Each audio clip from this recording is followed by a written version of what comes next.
ஒரு இன்ட்ரெஸ்டிங் கதை கேட்கலாமா? ஒரு நாள் ஒரு பெரிய கிளாக் இருந்துச்சு. அந்த கிளாக் கரெக்டா டைம் காட்டும். ஆனா அது ஒரு ஸ்டோர்ல கார்னர்ல டஸ்ட் நடுவுல வச்சிருந்தாங்க. டெய்லி கஸ்டமர்ஸ் வந்து பார்த்துட்டு இதெல்லாம் வேல்யூவே இல்லை, ரொம்ப பழைய மாடல்னு சொல்லிட்டு போயிடுவாங்க. ஒரு நாள் அதே சேம் கிளாக்கை ஒரு ஜுவல்லரி ஷோரூம்ல டிஸ்பிளேல வச்சாங்க.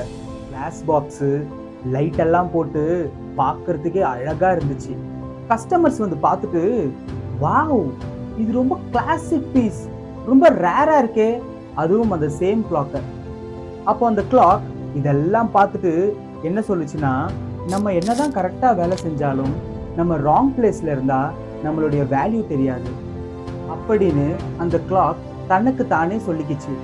இந்த கதையிலிருந்து நம்ம என்ன கத்துக்கிறோம்னா, டேலண்ட் மாற தேவையில்லை.